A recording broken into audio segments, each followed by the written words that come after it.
Gloire à Dieu. Je vous salue au nom de Jésus-Christ et je salue tous nos bien-aimés qui nous suivent de par le monde sur Internet. Que Dieu vous bénisse. Amen. Nous allons continuer les enseignements sur la totale délivrance, le combat de la foi.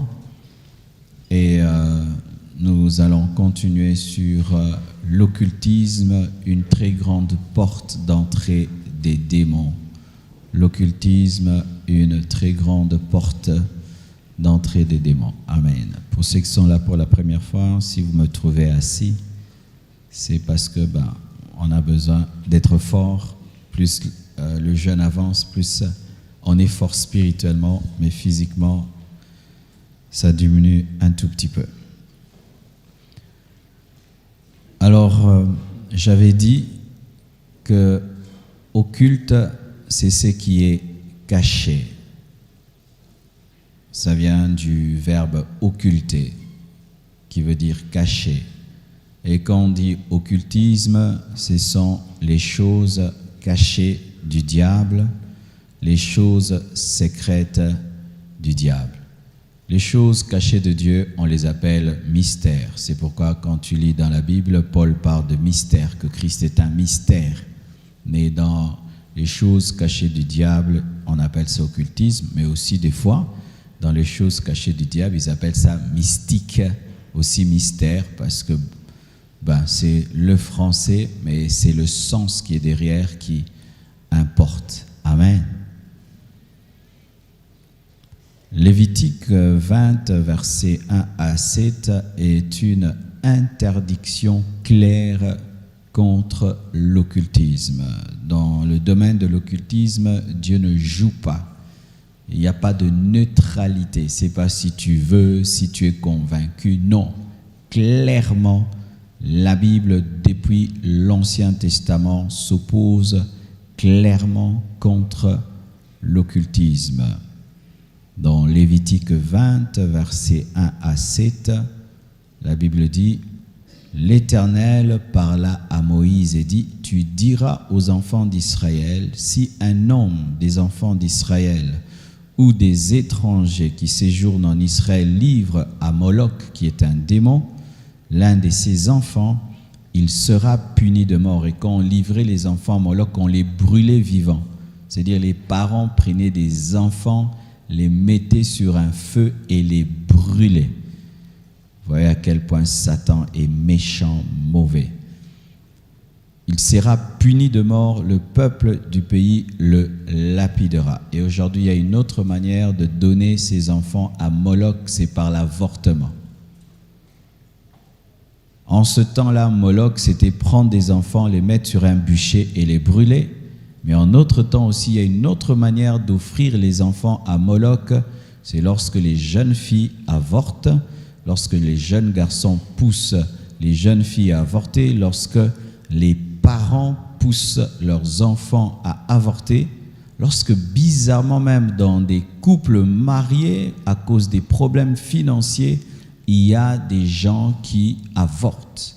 C'est offrir les enfants à Moloch, c'est une adoration à Satan. L'avortement est une adoration à Satan. C'est offrir au diable l'enfant. Même si vous êtes marié, vous n'avez pas le droit d'avorter, même si vous avez des problèmes financiers. C'est pourquoi même dans la contraception, il faut éviter toute contraception qui est un avortement, cette contraception qui permet la fécondation et qui vient tuer l'enfant après qu'il soit déjà créé, parce que Dieu compte dès le jour où il y a fécondation, pour Dieu, l'enfant existe. C'est ainsi qu'aujourd'hui, la société moderne, sans le savoir, offre les enfants à Moloch. Ce rite ancestral continue à perdurer de manière moderne. Et moi, je tournerai ma face. Il sera puni de mort. Le peuple du pays le lapidera. On lapidait les les occultistes dans l'Ancien Testament. Dans le Nouveau Testament, on ne lapide pas les occultistes, mais on leur prêche la parole, on intercède pour eux, mais le jugement de Dieu s'abat sur leur vie et sur leur descendance. Et moi, je tournerai ma face contre cet homme et je le retrancherai du milieu de son peuple parce qu'il a livré ses enfants à Moloch, souillé mon sanctuaire et profané mon saint nom. Si le peuple du pays détourne ses regards de cet homme qui livre ses enfants à Moloch, et s'il ne le fait pas mourir, donc s'il tolère, il comprend, comme aujourd'hui dans notre société moderne, on tolère. Dernièrement aux États-Unis, il y a eu une statue représentant le diable qui a été érigée aux États-Unis. Et il y a des gens qui ont acclamé, célébré cela. Dernièrement même, il y a une église de Satan qui est née par Beyoncé, qui a fait une église à elle, des satanistes. Vous imaginez ça? Il y a des églises de Satan qui ouvrent clairement, comme nous on écrit compassion, on écrit vraiment sur le mur, église de Satan. C'est terrible. Et pas loin d'ici, vers Limete-Funa, il y a maintenant une église des homosexuels. Ici au Congo, à Kinshasa, et ils mettent des invitations, ils invitent les gens et ils disent que les églises ne vous comprennent pas, Dieu vous aime, venez. Vous voyez à quel point on est en train de légaliser le mal, l'occultisme. Et la Bible dit, si le peuple du pays détourne ses regards de cet homme qui livre ses enfants à Moloch, et s'il ne le fait pas mourir, je tournerai moi ma face contre cet homme et contre sa famille, et je le retrancherai. C'est-à-dire que si tu tolères l'occultisme, Dieu te frappe au milieu du peuple, de son peuple, avec tous ceux qui se prostituent comme lui en se prostituant à Moloch. Dieu donne une définition de l'occultisme, c'est de la prostitution spirituelle. Pourquoi? Parce que Dieu est notre mari. C'est lui qui est digne de notre amour. Et lorsque les gens se livrent à l'occultisme, au satanisme, ils adorent Satan, et donc c'est de la prostitution. Se livrer à l'occultisme est une prostitution spirituelle. Nous condamnons souvent les prostituées que nous voyons sur le boulevard et tout le reste, mais il y a d'autres prostituées qui sont pires que ces filles qui sont sur le boulevard. Ce sont les hommes qui se livrent dans l'occultisme, qui sont des grands hommes, des grandes femmes bien placées dans la société, mais ce sont des prostituées spirituelles. Au dernier jour, Dieu dira: prostituées, allez dans le feu, et les occultistes iront dans le feu à cause de leur prostitution, parce qu'ils ont abandonné leur mari qui est Dieu, qui est Jésus. Amen. Et pire, lorsqu'un enfant de Dieu qui a connu Dieu va toucher à l'occultisme, là c'est vraiment la prostitution spirituelle au carré, au carré. Amen. Hein? On comprendrait un païen qui ne connaît pas Dieu, mais toi, un enfant de Dieu, tu t'es converti, tu as goûté à l'évangile, et demain, pour avoir une promotion, pour avoir des avantages matériels, parce que c'est seulement ce qu'il propose, des avantages, le succès, tu adores Satan, tu pratiques l'occultisme, c'est de l'adultère spirituel, c'est de la prostitution spirituelle. Alléluia. Frères, vous voyez, lorsque nous prions ici, nous chassons les démons et tout, et demain, tu quittes le camp de Dieu, tu entres dans le camp du diable, toi qui toute ta vie, tu as chassé le diable. Tu imagines ce qui va t'arriver. C'est pourquoi je ne comprends pas ces serviteurs de Dieu qui ont eu un appel authentique de Dieu, qui ont servi Dieu dans la vérité, mais qui un jour se retrouvent dans l'occultisme. Quelle folie, quelle aberration, quelle malédiction, quelle prostitution spirituelle. Amen. Hein? Je tournerai, moi, ma face contre cet homme et contre sa famille. Vous imaginez, c'est-à-dire que cet homme, lui, il tolère l'occultisme et Dieu vient frapper la famille. L'occultisme touche toujours les enfants. Touche toujours les enfants. Jamais un père ne peut pratiquer l'occultisme sans qu'il y ait des répercussions sur ses enfants. Jamais une mère ne peut pratiquer l'occultisme sans qu'il y ait des répercussions sur ses enfants. à moins que ces enfants soient chrétiens. Mais s'ils ne sont pas chrétiens, automatiquement, le diable a un droit légal dans leur vie parce qu'ils sont sous la malédiction. C'est-à-dire que lorsque Dieu maudit une famille, du coup, Satan a le droit de toucher cette famille. Et si ici, mon frère, tu es venu, tu entends la parole, tu as vu sur Internet, on a fait la pub pour que tu viennes et tu es venu écouter. Si tu ne connais pas Jésus et tu as l'un des membres de ta famille, ton père, ta mère, qui est dans l'occultisme, si tu n'as pas Jésus, ta vie est déjà détruite. Tu dois donner ta vie à Christ pour que les pactes qu'ils ont contractés avec Satan soient nuls et sans effet dans ta vie, car si tu crois en Jésus, c'est le sang de Christ qui va crier, ce ne sera plus le sang de ta famille, mais tu dois vraiment te convertir, naître de nouveau de la parole et de l'esprit. Mais si tu ne le fais pas, mon frère, ma soeur, tout ce que tes parents font dans l'occultisme à l'instant même t'atteint, parce qu'il y a le principe du sang dans l'occultisme. Tu es ton père, tu es ta mère, parce que tu es leur sang.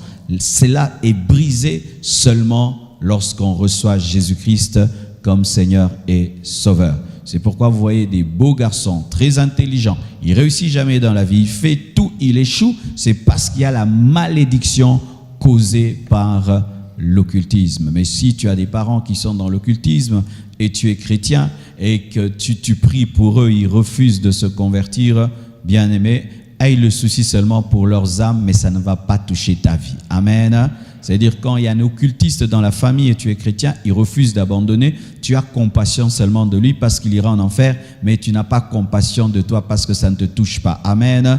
Nos vies ne sont pas bénies par la conversion des occultistes. Amen. Nous chrétiens, nous n'attendons pas la délivrance des occultistes pour prospérer. Nous prospérons parce que nous avons Jésus-Christ et cela nous suffit. Amen. Mais nous demandons aux occultistes de se repentir seulement pour aller au ciel. Amen. Mais nous-mêmes là, qui se convertissent ou pas, tout va bien. Est-ce que c'est ce que vous croyez? C'est ce que vous devez croire, c'est ce qui est la parole. Amen. Parce qu'aujourd'hui, il y a des doctrines, tant que ton père n'a pas abandonné l'occultisme, ta vie n'ira pas bien. Tant que ta mère n'a pas abandonné l'occultisme, archi faux, mes frères et sœurs, il y aura toujours un occultiste quelque part. Amen. C'est pourquoi même dans Apocalypse, on dit dehors les sorciers et les occultistes, parce que même Apocalypse va les trouver. Amen.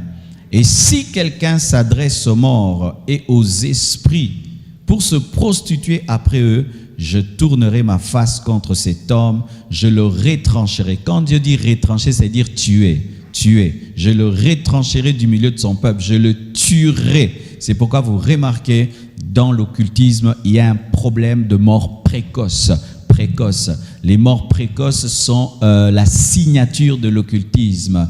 Je me souviens une fois, j'ai suivi un documentaire sur une famille présidentielle et il y avait des gens qui venaient du village qui pleuraient. Et qui pleuraient pendant le deuil et qui disaient « Arrêtez la magie noire ». Arrêtez la magie noire. Pourquoi? Chaque fois, ils venaient dans des deuils d'un garçon de 12 ans, de 20 ans, de 12 ans, de 20 ans. Et ils ont commencé à dire « Mais arrêtez l'occultisme, arrêtez l'occultisme ». C'est la marque de fabrique de l'occultisme, des morts précoces.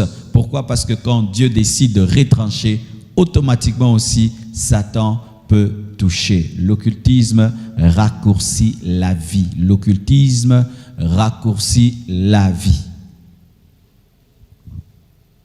C'est pourquoi vous voyez toutes ces stars de la musique, rarement elles atteignent 80 ans. Rarement ces stars atteignent 70 ans. C'est très très rare. Ces stars meurent très très jeunes. Il a eu des milliards, des millions, et puis il meurt, il n'a pas eu le temps d'utiliser ça. La plupart meurent comme ça. Mais on dit non, il s'est suicidé. On dit overdose, ceci. Mais au vrai sens du terme, c'est la conséquence de l'occultisme, des morts précoces. Tu veux mourir vite, frère? Si tu continues seulement dans l'occultisme, ta vie sera écourtée par une mort bizarre. Tu veux vivre longtemps? Marche dans la parole de Dieu, honore ton père et ta mère et tu vivras longtemps, c'est le secret. Acclamons la parole.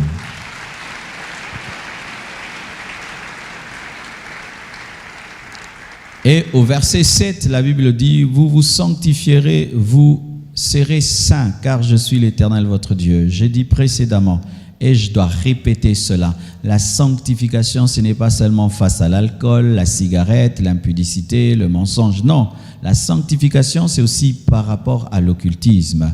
Et j'ai dit, et j'aimerais vraiment le répéter, nous devons nous sanctifier, nous tous, face à l'occultisme. Comment? Parce qu'il y a comme dans le domaine du tabagisme, il y a des fumeurs actifs et passifs. Le fumeur actif, c'est celui qui prend la cigarette et puis il la fume. Mais il y a le fumeur passif, c'est celui qui est à côté de celui qui fume. Et bizarrement, paraît-il que lui, d'ailleurs, il est plus infecté. Hein, parce que lui, vraiment, il a le COD du coup là. Alors, il y a aussi des gens qui sont passifs dans l'occultisme. C'est-à-dire qu'il n'est pas dans une loge, il n'a pas fait un pacte avec Satan, mais il aime bien regarder les films occultes, les films sataniques. Il aime laisser ses enfants regarder des dessins animés occultes, sataniques. Il laisse ses enfants porter des polos sataniques, des insignes sataniques. Il est négligent par rapport aux signes démoniaques sataniques, les dessins animés sataniques, les films sataniques, les films d'horreur. Les films d'horreur sont sataniques, mes frères. Les films d'horreur. J'ai eu une apparition d'un esprit mauvais. Il ressemblait aux démons qu'on montre dans les films d'horreur. Et il fut un temps, très longtemps, je crois il y a plus de 10 ans, 12 ans, j'étais vraiment un adepte des films d'horreur. Je me défiais de voir si un film peut me faire peur, vous voyez, des telles choses. Je vais regarder ce film et on va voir si j'aurai peur. J'ai pas peur, mais c'est pas bien. Tu es en train de maltraiter ton âme et puis Dieu m'a dit de ne plus faire cela. Il faut que nous soyons disciplinés même dans ce que nous regardons. Tu ne peux pas regarder un clip occulte avec des signes démoniaques sataniques. Tu ne peux pas chanter une chanson dans laquelle il y a un clip avec des signes démoniaques sataniques. Tu ne peux pas regarder un film où on invoque des démons et on fait des formules magiques. Même si c'est pour les enfants, il n'y a pas de démons enfants. Amen, hein? Sanctifiez vos maisons, enlevez tout ce qui est occulte. J'en parlerai un peu en profondeur, mais cela me vient maintenant. Enlevez tout ce qui est occulte.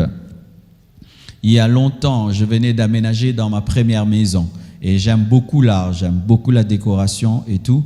Alors j'aime bien acheter des petites décorations et tout. Alors il y a un ami qui savait que j'aimais bien l'art. Il m'a amené une belle statue. Elle était très très belle. C'était la tête du Sphinx. Vous connaissez le Sphinx? Le Sphinx, c'est la tête du roi égyptien. Hein? Ce roi-là, il fait comme ça. J'ai trouvé que c'était beau. J'ai dit que c'était un objet d'art. Et j'ai mis dans ma maison. Et j'ai lui dit, oh merci, j'ai mis. Je vous assure, depuis que j'avais mis ces statues, il y avait une lourdeur dans la maison, des maux de tête. Tout le monde avait des maux de tête. Quand on priait, on était étouffés et tout. J'ai prié, je dis, Seigneur, qu'est-ce qui se passe dans sa maison? Dans ma maison. Dieu me dit, c'est ce sphinx-là. C'est un objet occulte. Le sphinx est un dieu et une idole. Et derrière l'idole, il y a un démon. Enlève ça de ta maison. J'ai appelé l'ami, j'ai dit, viens prendre ton truc. Et quand seulement il a pris ça, c'est sorti de ma maison, l'atmosphère a été rétablie. Amen. Hein? Donc faites attention avec les bisomba, somba, bisoazoa. Amen. Hein? Faites attention à cela. Même nous, dans notre tradition africaine, ce n'est pas mauvais. Je vois des gens qui vont trop loin, jusqu'à dire que dans la maison d'un chrétien, il ne peut pas avoir de statue. Ah, ça, c'est exagéré. Quand tu vas à Orca, il y a des belles statues pour décorer la maison. Il y a des belles choses qui représentent un éléphant, qui représentent une girafe, qui représentent un arbre. On ne va pas dire qu'on ne peut pas mettre cela. Dans nos maisons, là, nous exagérons. Mais quand tu vas vraiment dans les Wenze de Bikeko, amen, hein? Les Wenze de Bikeko, il faut vraiment poser la question, ça veut dire quoi? Ce masque-ci, il veut dire quoi? Cette statue veut dire quoi? Il va te dire, non, vous voyez ce masque, c'est un masque dans notre province, quand on le porte, on commence à tout voir. Alors là, tu dis, ça c'est pas un masque, tu ne l'achètes pas. Il faudrait que vous puissiez comprendre tout ce qui est dans votre maison. Pourquoi cela? Le tableau là, tout ça, c'est un important parce que Satan se cache dans les détails. Sanctifiez-vous, sanctifiez-vous. Par la musique que vous entendez, par les films que vous regardez, par les dessins animés que vous permettez à vos enfants de regarder, même les vêtements. Amen. Même les jouets. Vous savez, une fois, on a acheté aux enfants, il y a des catcheurs, vous voyez les catcheurs de WWE, on fait aussi des petites poupées de ces catcheurs-là. Les enfants utilisent ça pour jouer avec, tel a tapé tel, Triple H a tapé celui-ci. Et vous achetez ça à vos enfants. Mais regardez, tous ces catcheurs ont des tatouages et la plupart de leurs tatouages sont occultes. Ce sont des têtes de morts, ce sont des codes barres. Vous connaissez les codes barres? C'est tout ce qui est derrière, tout ce qu'on vend, tout ce qu'on achète, il y a des lignes comme ça, des codes barres. Et dans chaque code barre, il y a le 666. Et il y a maintenant, ils jouent avec. Et puis un jour, Dieu m'a ouvert les yeux, m'a dit non, c'est pas bien. Et j'ai dit aux enfants, ils ont brûlé ces poupées-là, ils les ont détruites. Mais nous avons dans les maisons des chrétiens des enfants qui ont de telles choses chez eux. Mais ça ouvre des portes à l'ennemi parce que les insignes et les tatouages qui sont sur ces poupées sont des portes d'entrée des esprits. Amen. Je ne suis pas parano. Ne vous en faites pas.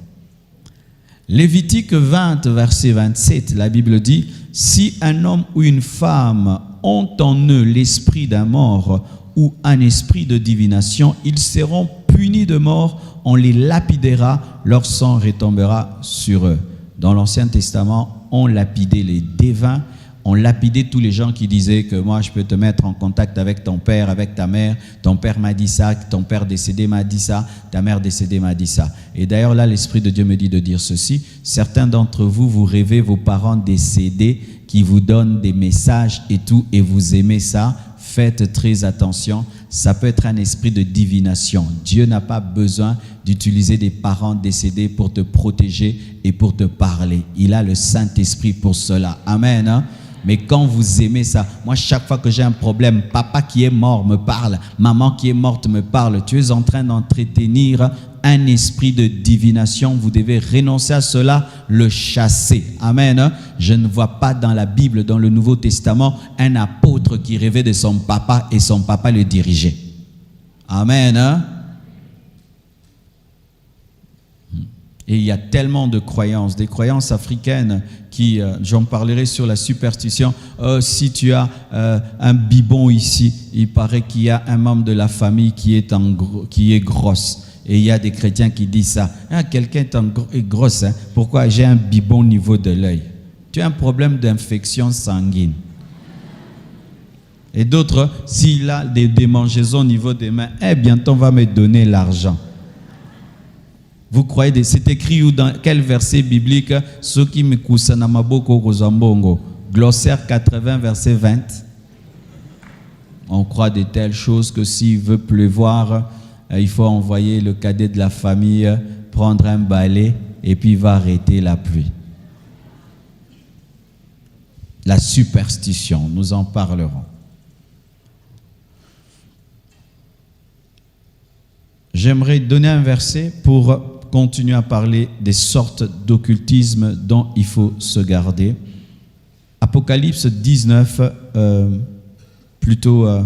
Apocalypse 2, versets 24 à 26. Vous y êtes? Apocalypse 2, versets 24 à 26, la Bible dit ceci.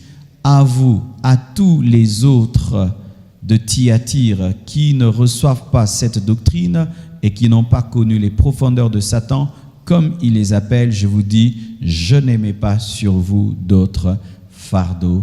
L'Église doit se garder des profondeurs de Satan.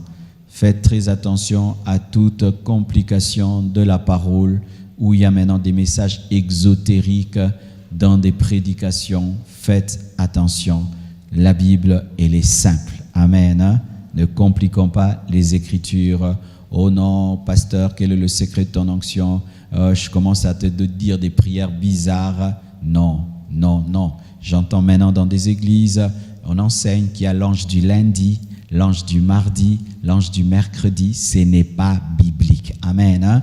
Qu'il y a la prière qu'on ne fait que à 16 heures. Ce n'est pas biblique.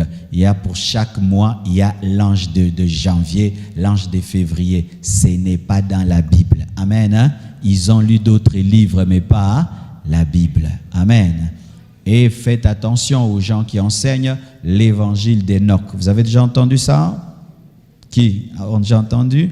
Oui, parce que dans la Bible, il est écrit que Enoch avait dit. Alors il y a des gens qui disent qu'il y a aussi l'évangile d'Enoch et ils l'ont trouvé sur internet. Et Enoch a parlé des combats spirituels entre les démons et les anges. Et Enoch parle, celui qu'ils appellent Enoch cite des nouveaux noms des anges. Et c'est comme ça là que, à part Michael, à part Gabriel, tu entendras quelqu'un va te donner des noms ici, bien aimé. Nous on ne connaît pas d'autres noms. Amen. Hein? La Bible nous parle seulement de Lucifer, l'ange déchu, nous parle de Gabriel, l'ange messager, et de Michael, l'ange guerrier. Les autres, on ne connaît pas. Même Raphaël, on ne connaît pas. Raphaël n'est pas dans la Bible. Toi qui t'appelles Raphaël, et ça comme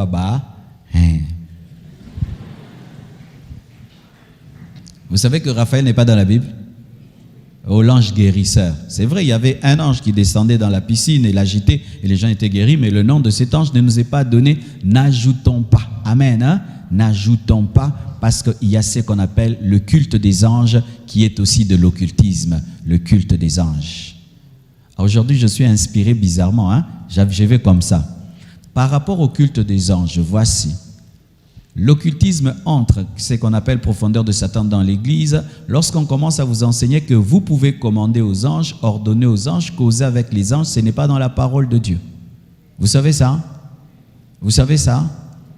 Ce n'est pas biblique. La Bible dit que les anges sont des esprits qui sont à notre service. Amen. Ils servent Dieu pour nous. Mais nous n'avons pas parlé aux anges. Nous n'avons même pas les envoyés. On n'envoie pas les anges. Aucun apôtre n'a envoyé un ange. Donnez-moi un seul verset où un apôtre a envoyé les anges. Nous prions Dieu et Dieu envoie les anges. Amen. Hein? Parce que si maintenant tu pries, tu dis Michael vient à Kinshasa, mais Dieu l'envoie en Chine, il ira où?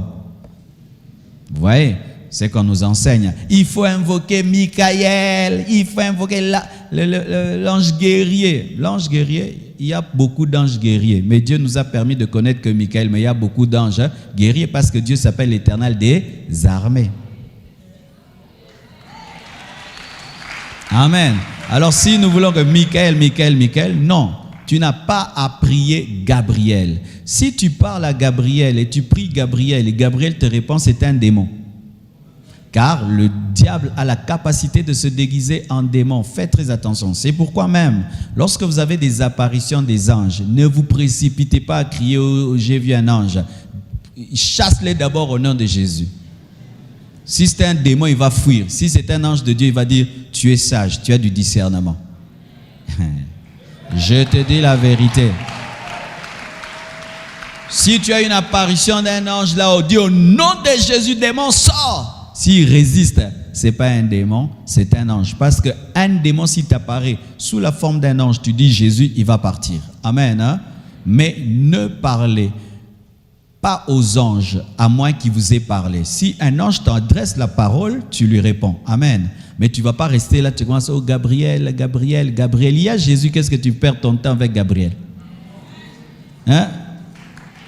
C'est comme tu es une femme mariée, tu as ton mari, mais tu perds ton temps avec les jardiniers. Mais c'est ça la parole. Amen. Hein? Et de deux aussi. Ces choses-là où tu as ton ange gardien. Tu as ton ange gardien. Bien-aimés frères et sœurs, il n'y a pas de doctrine pareille dans les Écritures. Amen. Hein? Dieu, c'est vrai, à chacun de nous a donné pas un ange, des anges. Nous avons des anges. Nous avons des anges. Et vous n'avez même pas besoin de connaître vos anges. Tu n'as pas besoin de connaître ton ange gardien ou tes anges gardiens. Amen. Hein? Car moi, j'ai des gens de ma sécurité dont je ne connais même pas les noms. Amen. Hein? Évitez ces choses de connaître vos anges gardiens. Évitez ces choses de parler aux anges et d'envoyer les anges. Maintenant, je vais envoyer les anges. Ange, agissez là-bas. Ouh, et puis les gens tombent. Brrr. Ce sont les démons qui agissent. Oui, si vous allez dans un culte, vous voyez un homme de Dieu commencer à commander les anges et les gens tombent. Ce sont les démons qui ont pris le relais. Parce que partout où la doctrine n'est pas respectée, les manifestations sont démoniaques. Nous sommes protégés que tant que nous sommes dans les Écritures. Quand nous quittons les Écritures, ce sont les démons qui opèrent. Faites très attention, vous qui êtes des chercheurs d'expérience. Moi, je ne cherche pas les expériences, j'ai Jésus. Et Jésus me donnera les expériences quand il veut. Mais quand vous êtes frileux, vous aimez ça, faites attention. On n'envoie pas les anges. Amen. On n'invoque pas les anges. On ne prie pas les anges. Et on ne cherche pas à les connaître. La plupart des gens qui ont eu des expériences avec les anges, il y a un livre, je crois, j'ai oublié le nom, Les anges en mission. Ce monsieur-là, on lui pose la question, tu étais dans quel état spirituel pour que les anges puissent venir? Il dit, vraiment, je vais vous dire la vérité, j'étais normal. J'étais normal, bien aimé, normal. C'est-à-dire, si tu cherches Néokima, Gabriel était en train de servir Dieu comme d'habitude et puis l'ange est venu. Marie était en train de craindre Dieu comme d'habitude et puis l'ange est venu. Vous m'entendez, hein? On ne va pas mangengenge trouver un ange. On y va pour être en communion avec Jésus-Christ. Et Dieu n'est pas qu'à mangengenge, il est dans ta chambre. Depuis que je suis chrétien, je n'ai jamais été à mangengenge. Peut-être même jusqu'à son retour, je n'irai pas. Pas Sianine.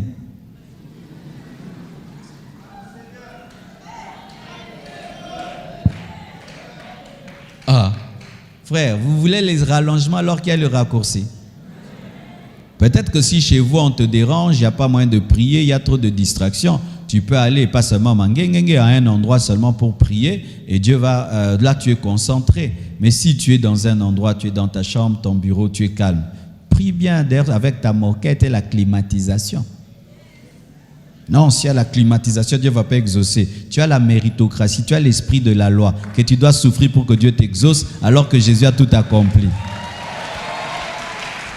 C'est ce qu'on entend. Oh non, pour monter à Manguengue, c'est dur. Hein? Tu peux avoir des vertiges et tomber. Hein? Donc si tu arrives au sommet, c'est quoi? Tu étais à Golgotha. Méritocratie. Amen. Hein?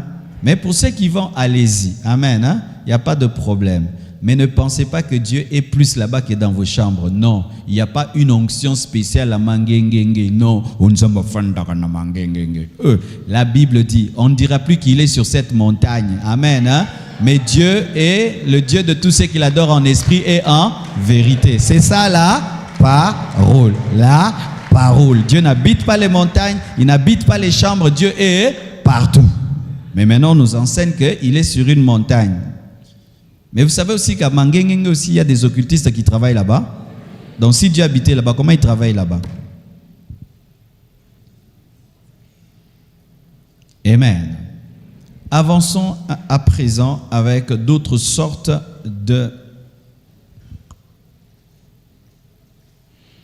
d'occultisme. J'ai parlé précédemment de la magie blanche. Même si on dit que c'est une magie blanche, c'est une magie qui est mauvaise. Amen. Parce qu'il n'y a pas de bonne magie. J'ai parlé de la magie noire, de la magie rouge, du fétichisme, de la divination, de ce mot-là me fait souffrir. Acupuncture. C'est ça? Hein?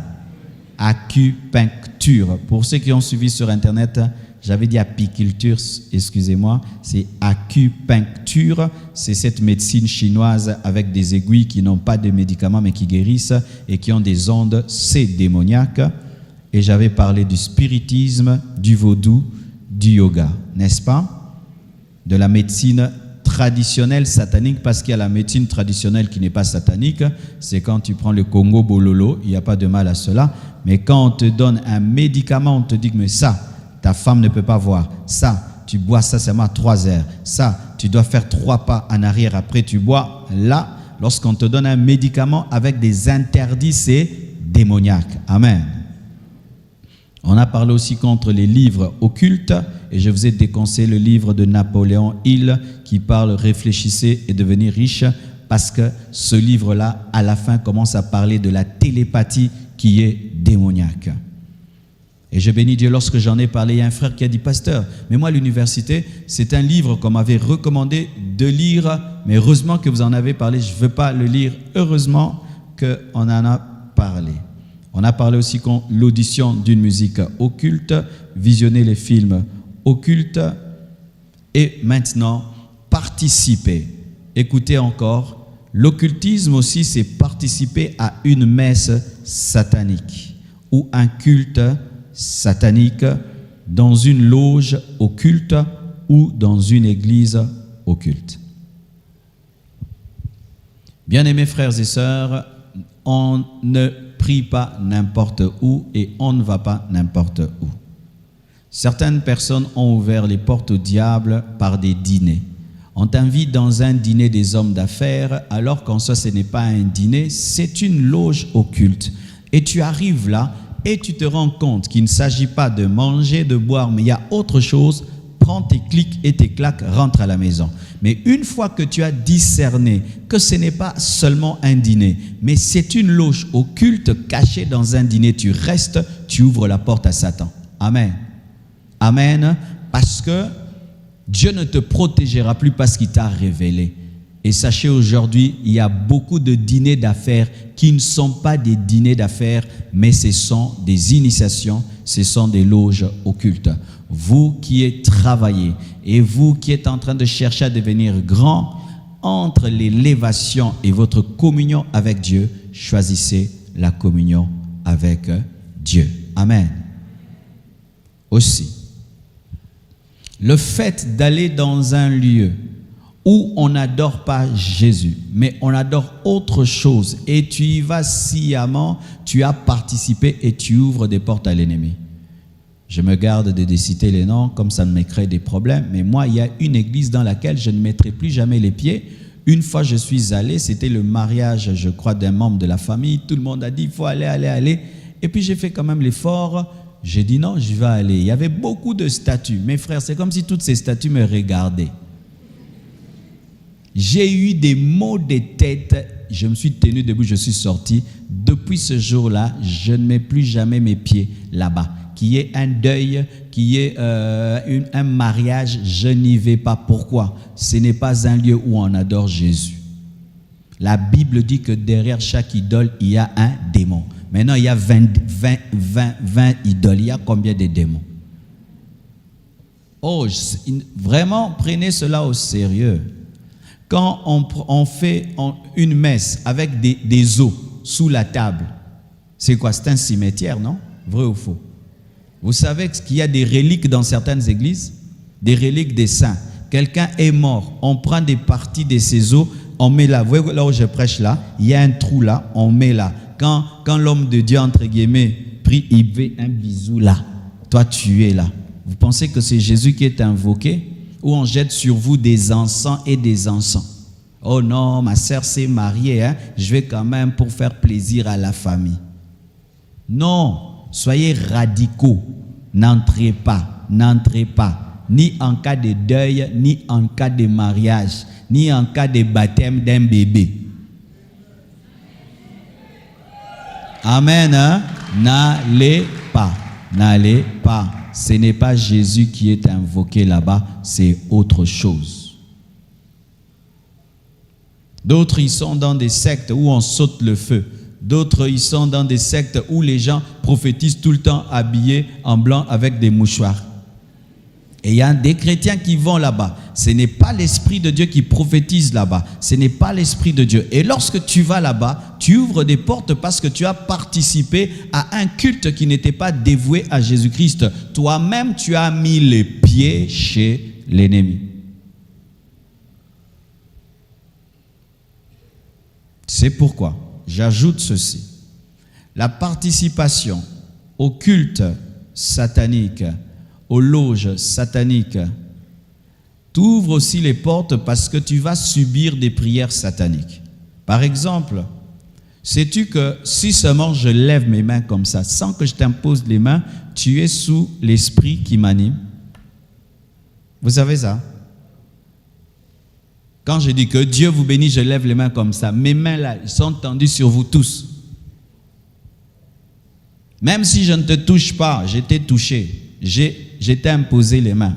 Quand je fais ça, je t'ai imposé les mains. Quand quelqu'un dit levez les mains, tu lèves les mains. Maintenant, recevez. Même si tu n'as pas touché, tu as reçu quelque chose. C'est pourquoi arrêter ces choses, de dire je ne m'occupe pas de sa vie. Moi, je m'occupe que du don de Dieu. Non. L'imposition des mains dans un culte a la capacité soit de te donner la vie ou de te transmettre un démon. Il y a certains qui sont possédés par les impositions des mains. Malheur aux fidèles actuels qui ont 50 pasteurs et 70 prophètes. Moi, je sais, je ne suis pas ton seul pasteur. Vous avez plein de pasteurs. Vos têtes, vous les donnez à tout le monde et vous avez des constipations spirituelles. Oui, bien aimé, vous voyez ma tête ici. Donc il faut compter combien de gens touchent ma tête et combien de fois après, je crois, 10 ans. Toucher ma tête, je vais t'enlever les mains. Ma tête, ce n'est pas ma tête, c'est mon esprit. Tu veux toucher à mon esprit. Mais vous allez partout. On vous impose les mains partout. Tu ne connais pas sa vie, tu ne sais pas qui il est, il croit en quoi. Non, on m'a dit c'est un homme de Dieu. On m'a dit cette église-là, il faut aller. Cette église-là, il faut aller. Et puis tu vas là-bas. Oh, recevez, maintenant, recevez, recevez. Tu ne connais pas la vie de la personne et il dit lève les mains. Tu lèves aussi. Non. Moi, quand j'allais, même dans des croisades d'évangélisation, je vois le prédicateur, il commence à prêcher. Mais après, je trouve son message n'est pas convaincant. S'il dit levez les mains, je ne lève pas les mains. Oh, recevez. Je commence à dire Nzambe, yayo nazu, yayo te na boyi. Je fais ça. Je faisais ça. Et s'il arrive que mon pasteur invite quelqu'un, lui, le pasteur, je crois en lui. Mais celui que tu as invité, je ne crois pas en lui. Et puis, il commence à nous imposer les mains. Des fois, fanda qui n'ont pas bêti en haut. Nzambe, yayo nazu, yayo te na boyi. Faites des prières comme ça. Amen. Hein? Parce qu'il y a d'autres, il ne va pas te demander la permission pour t'imposer les mains. Le fait que tu es là à quitter le gaga, ndingi. Vrai ou faux? Je connais des jeunes garçons qui n'avaient pas des pulsions sexuelles. Après une imposition des mains, il a commencé à avoir des désirs mauvais parce que celui qui lui a imposé les mains ne vivait pas dans la sainteté et dans la crainte de Dieu. Et d'autres même ont commencé à avoir des réclamations occultes démoniaques par une imposition des mains. C'est pourquoi quand Dieu te révèle un pasteur, une bonne église, calme-toi, reste à ton endroit. Amen. Hein? Arrêtez ces choses-là de faire du self-service spirituel. Qui en dehors de la compassion va ailleurs? Levez les mains.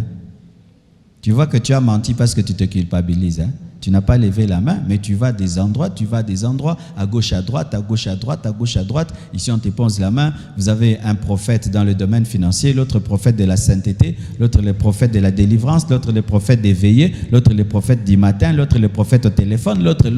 Vous en avez ça. Tu vois le répertoire d'un chrétien, si tu tapes pasteur, 20 babimi. Tu tapes prophète, 80. Regarde comment ta vie est. Comment ta vie est. Alors que même dans le domaine de la médecine, quand tu as découvert un bon médecin, tu vas partout. Même s'il est loin, tu vas prendre ton enfant, tu vas prendre la voiture des kilomètres, tu veux seulement aller là-bas. Pourquoi? Tu sais que c'est un bon médecin. Mais les chrétiens, dommage, vous vous faites imposer les mains n'importe comment. La Bible nous dit que le sacrificateur imposait les mains à l'animal pour lui transférer le péché du peuple. L'imposition des mains permettait de transférer le péché à un animal, alors à un humain. Dis à ton voisin, ta tête est sacrée. Maintenant, pose la question, qui t'impose les mains? D'autres, on vous impose même les ventres, la tête, on vous impose les pieds. Amen. Hein? Lorsque tu as un pasteur, c'est seulement lui qui t'impose les mains. À moins que le pasteur reconnaisse aussi la grâce d'un autre et tu as confiance en ton pasteur. Mais n'allez pas à gauche et à droite vous faisant imposer les mains. Oh non, c'est le pasteur de ma tante, c'est le pasteur de mon ceci. Oh, peut-être que ta tante n'a pas le discernement des esprits. Toi, tu as un discernement des esprits supérieurs. Oh, c'est le pasteur de mon père, de ma mère, de mes frères. Peut-être qu'ils n'ont pas le discernement. Toi, tu as le discernement. Amen. Et c'est ta tête. Amen. C'est ta tête. Déjà, est-ce que tout le monde te coiffe? Ce n'est pas tout le monde qui te coiffe, mais c'est tout le monde qui t'impose les mains. Vous voyez vraiment. Vous veillez sur vos cheveux, vos coiffures, plus que sur vos esprits. Certains, vous n'avez qu'un seul coiffeur toute votre vie. Mais combien de gens vous touchent, et vous touchent, et vous touchent, et vous touchent, et vous touchent. Amen. On prie dans une église parce que Dieu t'a convaincu. Amen. On ne prie pas dans une église parce qu'il y a une foule. On ne prie pas dans une église parce qu'elle est belle. On prie dans une église parce que Dieu t'a convaincu d'y aller. Et en y allant, tu as vérifié la doctrine. La doctrine doit être biblique. Amen. Hein? 2, le pasteur doit vivre ce qu'il prêche. Amen. Hein? 3, tu dois sentir qu'il y a le Saint-Esprit qui agit dans cette église-là. Quand il n'y a pas ces choses, mes frères, reste à la maison jusqu'à ce que tu trouveras une église. Amen. Hein? C'est pourquoi des fois les gens me disent, Marcelo, les gens te suivent sur Internet, mais il faut les pousser à aller dans les églises. Non, bien aimé, vous qui êtes sur Internet, tant que tu n'as pas trouvé, reste à la maison, suis les prédications sur Facebook Live. Ezabongo. Amen. Hein? Si je veux prier pour toi, tu me dis, pasteur, ne me touche pas. Je ne suis pas encore convaincu que tu es un homme de Dieu. Je vais respecter. Ok, mon frère, pas de problème. Je vais toucher quelqu'un d'autre. Vraiment, c'est ta vie. C'est ta vie. Tu as le droit. Tu as le droit. Je me souviens, lorsque notre pasteur faisait les services de puissance, et il disait, Alexis, venez. Tu vas voir chez lui, presque la moitié de l'église part. Les gens ne vont pas chez les serviteurs. Non, c'est fâché. Pourquoi ils vont chez les pasteurs, pas chez nous? Mais aujourd'hui, en grandissant, je leur donne raison. Mais quand ils sont venus, ils ne sont pas venus pour les serviteurs, ils sont venus d'abord pour l'homme de Dieu. Là, ils ont confiance d'abord en lui. En nous, c'est progressivement. Il dit, ces jeunes gens, on ne sait pas, ils ne sont pas encore mariés, on ne sait pas ce qu'ils font. Mais la confiance est venue progressivement. C'est pourquoi même, cher homme de Dieu, qui travaille avec moi, ne soyez pas blessé de voir que des fois, les fidèles, ils ont plus confiance en moi qu'en vous. Ils m'ont éprouvé pendant 20 ans. Pendant 20 ans, ils m'ont éprouvé dans le temps, ils m'ont éprouvé. Et ils vous éprouvent, c'est leur vie, ils ont le droit. Comme vous aussi, vous avez le droit. Eux aussi ont des droits. Amen. Hein? Aussi, la cartomancie. La cartomancie, c'est une manière très vraiment discrète de cacher l'occultisme. Ici, peut-être, ça ne se pratique pas, mais en Europe, ils appellent ça le tarot. Ce sont des cartes qui ne sont pas vraiment des cartes.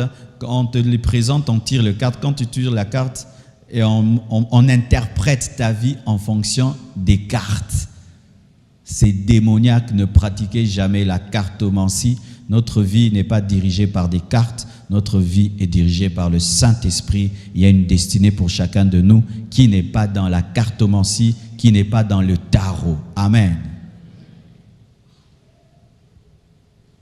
Parlons de la pratique des arts martiaux. Qui pratique les arts martiaux ici? Ok, il y en a ici. Ceinture combien? Tu as arrêté, hein? Ok. Les arts martiaux. Lorsque vous allez devant le tapis et vous saluez Zankucho, Zankucho, Zankucho, Zankucho, vous saluez qui? Adjime, Adjime. Rei, Rei. Moi, si j'ai fait ça quand j'étais à l'internat, vous saluez quelqu'un qui n'est pas là. Et il y a des prises avant de le faire, il faut seulement crier un truc.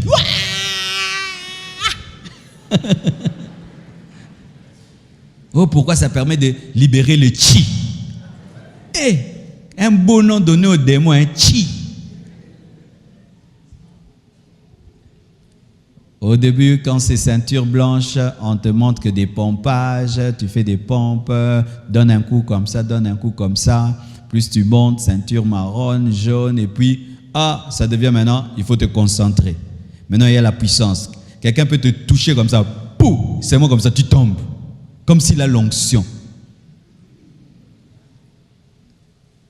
Et tu vois quelqu'un, quand il est concentré, tu le tapes, il ne sent rien. Ça devient démoniaque. Il est impossible d'atteindre les sommets des arts martiaux sans toucher à l'occultisme, sans entrer dans l'occultisme. J'avais un ami à moi qui était très élevé dans les arts martiaux. Mes frères, il faisait en live ce que je voyais dans les films. Mais quand il est normal comme ça, gentil comme tout, mais s'il va sur le dojo et il se concentre, il fait ces trucs-là, il pouvait sauter en l'air et tourner des fois. Tu tapes, tu le cognes avec tout, il sent rien, il est en transe. Il est en transe. C'est pourquoi, dans l'église, nous conseillons seulement de faire le self-défense. Amen. Apprendre à te protéger. C'est-à-dire, tu me donnes un coup, je sais faire Changi. Même George Bush avait fait ça. Amen. Hein? Tu sais barrer le coup, parce qu'on ne sait jamais dans la vie, tu peux barrer le coup, tu peux esquiver. Amen. Hein? Et s'il y a un voleur, tu peux le donner un coup. Il n'y a pas de péché. Je sens de l'hypocrisie. Si tu rentres chez toi à la maison, tu trouves un homme en train d'étrangler ta femme, qu'est-ce que tu vas faire?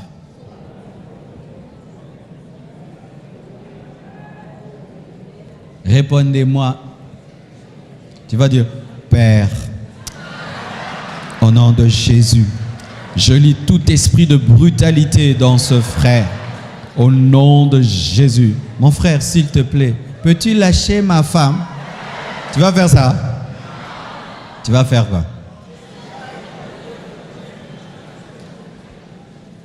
Je vais t'étrangler, je vais te faire tomber. Là, c'est le self-défense. Parce que si je ne fais pas ça, je suis irresponsable. Si tu viens là, tu quittes là, tu viens ici pour me taper. En attendant que Sion, tout ça vienne. Ndeko. Okoze loko.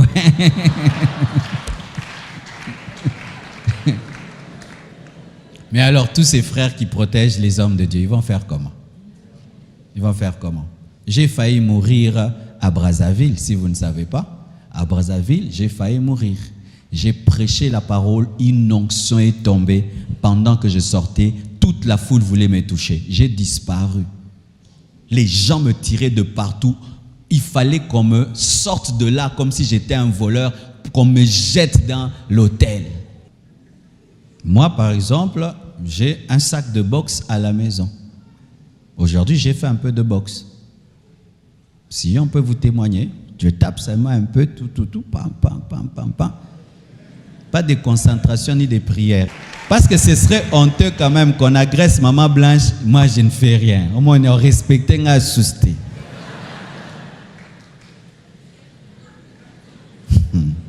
Mais si tu n'aimes pas ça, apprends seulement une chose, la fuite.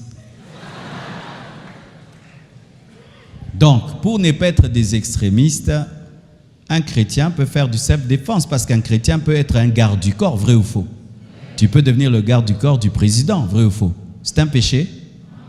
Mais si tu es garde du corps, donc tu sais certaines choses. Mais quand ça devient les arts martiaux, où maintenant il faut invoquer des esprits de force, pratiquer le yoga, des méditations transcendantales, parler à des esprits, faire des pactes avec des puissances de ténèbres, avoir des tatouages sur ton corps qui invitent des esprits de force, là ça devient de l'occultisme. Et malheureusement, cela est entré même dans le football. Regardez bien les footballeurs. Lorsqu'ils commencent, ils sont tout simples. Il a ses cheveux et il est bien. Plus il a du succès, il commence à ressembler à un voyou. Il doit avoir une coiffure bizarre. Tous commencent à se tatouer. Et leurs tatouages ont toujours un signe. Et la manière dont même ils célèbrent leur but, ce n'est pas, un hasard. Ils rendent culte à des esprits. Les signes qu'ils font là quand ils remportent, il y a des signes qui sont occultes où il doit montrer à ses frères occultistes et célébrer Satan publiquement alors qu'il est en direct.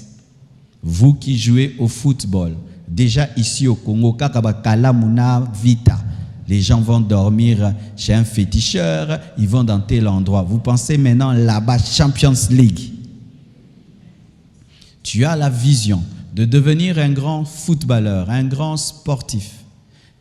Travaille avec la grâce de Dieu, compte sur le talent de Dieu. Si on te propose des pactes démoniaques, sataniques, refuse. 2 jeunes viennent de témoigner que lorsqu'ils étaient dans le football, on leur avait demandé même de commencer à coucher avec leur propre mère pour marquer des buts. Et certains même, le magicien lui dit en avance combien de buts il va marquer.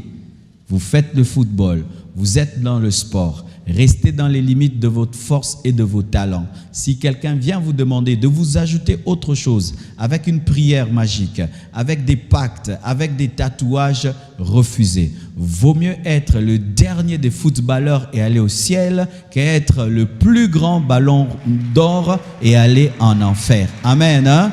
Refusez cela. C'est pourquoi je crois qu'un chrétien doit discerner lorsqu'il va suivre un match de football. Si ce sont des équipes reconnues être au culte satanique que vous connaissez, lorsque vous allez là-bas, vous êtes en train d'encourager l'occultisme. Ah oui. Et ils viennent avec leur nganga. Et il est derrière. Toi, si tu es chrétien, tu célèbres ça. Tu aimes tellement ton équipe que tu oublies d'être spirituel. Un chrétien demeure spirituel en tout temps. Amen. Hein? Il demeure spirituel en tout temps. Tu aimes beaucoup un footballeur, mais tu vois que maintenant il commence à avoir des tatouages démoniaques et des signes démoniaques. Bien-aimé ne le soutient plus. Tu es en train de participer à un culte à Satan. Et remarquez tous ces footballeurs qui, après avoir marqué des buts, commençaient à montrer des polos où c'est écrit Jésus, ils ont eu des problèmes après. Vous sentez que progressivement, on commence à les abaisser, les diminuer. Pourquoi? Dans leur industrie, il faut adorer le diable. Si vous avez des projets, Dieu peut élever un chrétien dans le basket, Dieu peut t'élever dans le football, mais ne faites pas de pacte avec Satan. Si le pacte se présente pour que tu ailles plus loin, arrête ta carrière. Il y a beaucoup de choses à faire sur cette terre. Amen. Hein?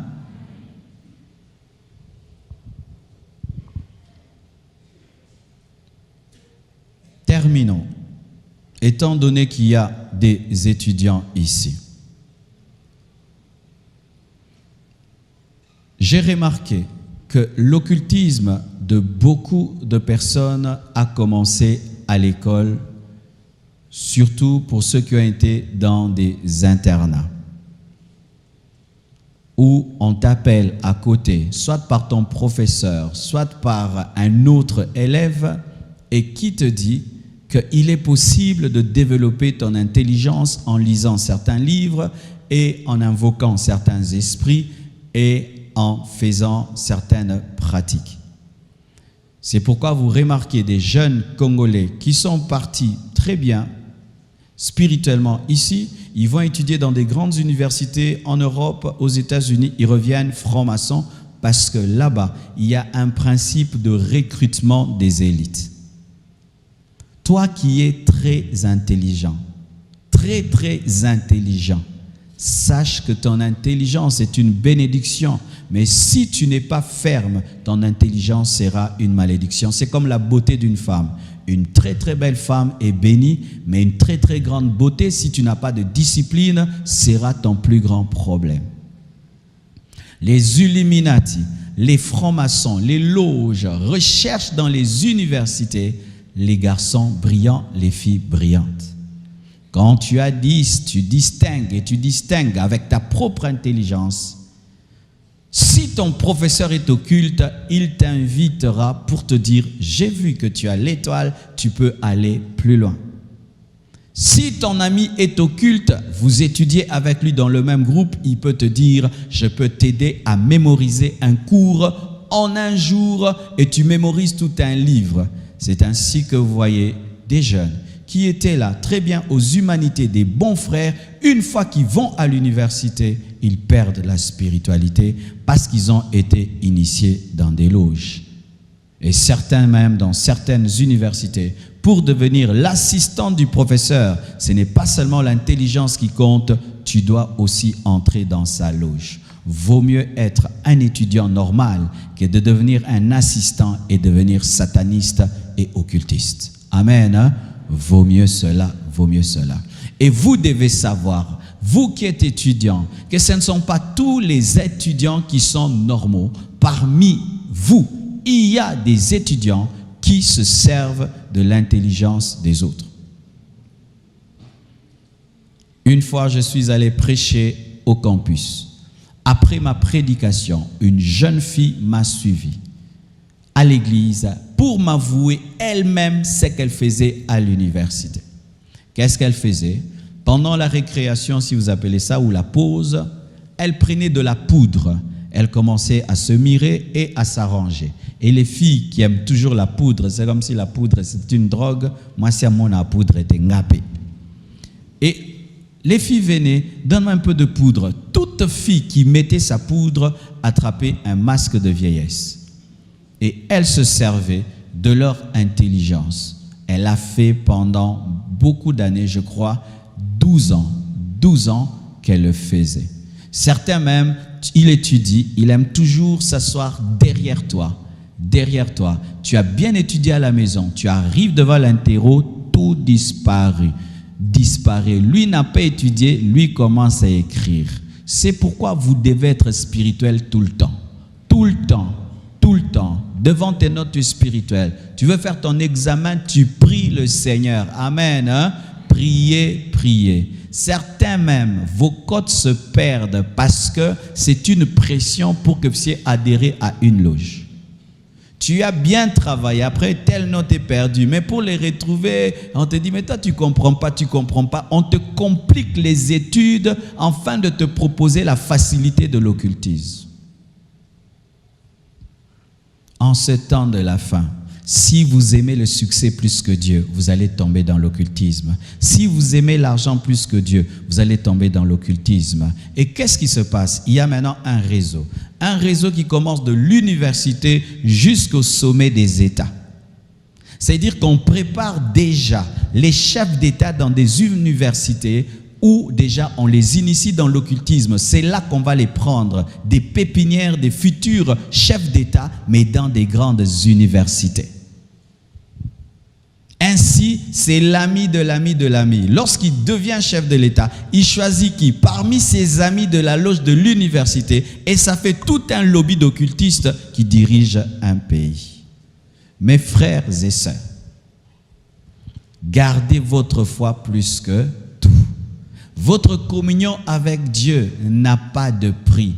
Et pour rien au monde, ni pour un poste, ni pour un travail, ni pour une promotion, jamais je ne perdrai ma foi pour cela, jamais je ne ferai un pacte avec le diable pour cela, jamais je ne vendrai mon âme à Satan pour un succès éphémère. Aux États-Unis, il y a des universités reconnues, occultes, franc-maçonniques, il y a même des loges reconnues comme ça. Et ce n'est pas n'importe qui d'ailleurs qui étudie là-bas. Ce sont des enfants des riches qui étudient là-bas et on les prépare à diriger le monde demain. Vous n'avez pas à envier de tels groupes. Amen. C'est un groupe des morts pourris. Amen.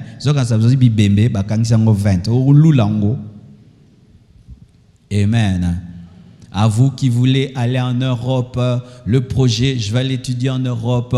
Gloire à Dieu, allez étudier en Europe, mais sachez que la plupart des autorités congolaises qui sont revenues avec l'occultisme l'ont eu dans des universités en Belgique, en France.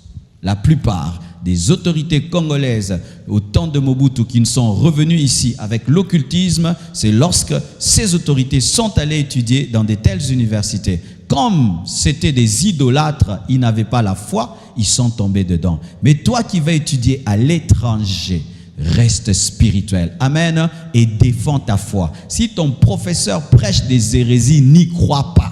Parce que l'une des choses qu'on fait, enfin, de t'arracher ta foi pour te faire entrer dans l'occultisme, 1, on va te faire douter que Dieu existe. 2, on va te faire douter que Dieu a créé l'homme. C'est pourquoi on enseigne l'athéisme et l'évolutionnisme, que l'homme est le produit de l'évolution et que Dieu n'existe pas. Une fois que tu crois en l'athéisme et tu crois en la théorie de l'évolution, automatiquement ta foi en Dieu est détruite et facilement tu vas entrer dans l'occultisme. Mais moi, c'est que je dis toujours, vous qui dites que Dieu n'existe pas, pourquoi vous me dites que Satan existe? Parce qu'il n'y a pas de Satan sans Dieu. S'il y a ténèbres, il y a lumière. Oh, Dieu n'existe pas. Dieu n'existe pas. Mais après, vous venez me dire d'adorer Satan. Maintenant, Satan, il vient d'où? S'il y a le mal, il y a le bien. Amen. Hein? Amen. Hein? Amen. Défendez toujours votre foi. Présentez toujours votre foi. Là où vous étudiez, là où vous travaillez, dites « je suis chrétien ». Je suis chrétien. Ça vous préserve d'être initié dans l'occultisme. Mais les chrétiens qui, lorsqu'ils étudient, ils travaillent, ils cachent leur foi et leur vraie identité, finissent par pactiser avec le diable. Aujourd'hui même dans le domaine du ministère, tu dois crier fort contre l'occultisme pour que tu sautes. Pour moi, je suis belote, afandi kaka, papa li kambote, aota lukaka, olingolia aolingate, oyeli nini, yo mkolobo ye lukanga. Alléluia. Mes frères et sœurs, tu dois dire clairement en quoi tu crois. C'est l'une des choses qui m'ont sauvé quand je suis allé à l'université. Dieu m'avait dit, si tu veux garder ta foi ici, dis à tout le monde que tu es chrétien. Et comment je faisais? Si tu me salues, bonjour, moi c'est le frère Marcelo, le frère Marcelo, moi c'est le frère Marcelo. Et tout le monde, frère Marcelo, c'était répandu partout. Je ne pouvais pas tricher, je ne pouvais pas me livrer à l'impudicité, je ne pouvais pas devenir dérangeur. Pourquoi? Tout le monde savait que c'était le frère Marcelo. Après, j'ai commencé à prêcher à la récréation. Tout le monde savait que j'étais prédicateur, pas moyen de bouger. Moi-même, je me suis mis en prison. Mais yo zala chrétien sous-marin na musala pena école yango go simba kis pena sous-marin. Bazali. Jamais tu ne montres que tu es chrétien là où tu travailles. Jamais tu ne montres que tu es chrétien là où tu étudies. Pourquoi? Parce que tu veux faire comme tout le monde. Tu veux t'amuser comme tout le monde, tricher comme tout le monde, être impudique comme tout le monde, voler comme tout le monde. Mais ce ne sera pas ça seulement. L'occultisme aussi te sera proposé comme tout le monde. Comme tout le monde. Amen. S'il arrivait qu'on te propose l'occultisme et la seule chose que tu dois choisir c'est mourir, meurs. Amen. Quelqu'un un jour a été invité quelque part. C'est pourquoi aussi ces choses, vraiment. De voyager, tu ne sais pas où tu vas. Faites très attention. Amen. Hein? On t'envoie une invitation, non, il y a telle conférence, on va payer ton billet, on va payer ton logement. Les choses trop belles, faites très attention aux choses trop belles. Amen. Hein? Les choses trop faciles. Vous ne me connaissez pas, vous me payez le billet, vous allez me loger, me véhiculer, me nourrir, et puis aussi vous allez me donner l'argent. Ah, kaboui. Et il y a des gens comme ça, sur Internet, on vous envoie de telles invitations, et tu n'en parles à personne, et tu pars, et tu ne reviens jamais plus. Tu es sacrifié là-bas. Faites attention aux choses trop faciles, des choses inexplicables, avec des inconnus. Alors, qu'est-ce qui se passe? On l'invite, conférence et tout. Il va à la conférence, il entre dans la salle, tout est noir. Tout est noir. Vous ne voyez que dans la pénombre un peu celui qui prêche, mais entre vous là, vous ne vous voyez pas. Et il se dit, mais quoi? Et on dit, non, c'est ici, c'est pour les hommes de Dieu, tout. On veut, est-ce qu'on vous soutient, pasteur? Vous voulez construire des églises, on vous soutient? Oh non. Mais nous, on va vous donner à chacun 500 000 $, ça va pousser vos ministères et tout. Ok. Mais ne prêchez plus la repentance, ne prêchez plus l'enlèvement, ne prêchez plus sur la croix. Mais parlez-leur de la bénédiction, parlez-leur de ceci. Ça, c'est un homme de Dieu qui me le dit. Hein. Parlez-leur de ceci, cela. Et si vous voulez seulement, vous n'avez qu'à signer avec votre sang. Et puis le papier passe. Toi, tu ne vois pas le voisin. Tu dis, ça passe seulement, Yogami signez-les. Ah, l'homme de Dieu l'a dit, moi, au fait, je ne fais jamais rien sans dire à ma femme. Je n'avais pas dit à ma femme. Pourquoi? Oui, moi, vraiment, même ma femme, vraiment, il faut que je le dise. Il s'est échappé comme ça, il a fui. Le jour qu'il appelle la personne qu'il a connectée, la personne ne répond plus jamais. Mais on pouvait lui donner des détails où il est et où il se trouve. Ces choses, connexion. À qui? Tu les connais. On m'a invité à aller prêcher tel endroit. Tu sais c'est qui? C'est où? Il y a une lettre là. Il paraît telle fondation donne des bourses d'études. On te connaît? On te connaît. Je viens d'avoir une lettre. On va payer mes études et tout. Je vais aller étudier à tel endroit. Tu es sûr que c'est vrai? C'est vrai. Il y a une conférence des hommes d'affaires, ceci. Tu n'es même pas homme d'affaires, mais il y a une lettre pareille. Et vous? Faites des démarches, vous ne dites rien à personne, vous entrez dans l'avion sans dire à personne, au Kendapé. Il y a des gens qui ont disparu, qui sont morts, qui ont été sacrifiés, qui ont été tués, mais personne ne le sait. Pourquoi? La cupidité. Comment peux-tu faire un projet de voyage? Ton père n'est pas au courant, ta mère n'est pas au courant, ta femme, tes frères et sœurs, tes amis ne sont pas au courant. Et on te dit ne le dis à personne. Moi, les choses trop faciles m'effrayent. Amen. Hein? Quand c'est trop beau, trop beau. Ah, ça c'est trop beau. Amen. Hein? Faites très attention car il y a l'initiation dans l'occultisme au travers du travail, au travers des études. Faites attention. Que Dieu vous bénisse abondamment.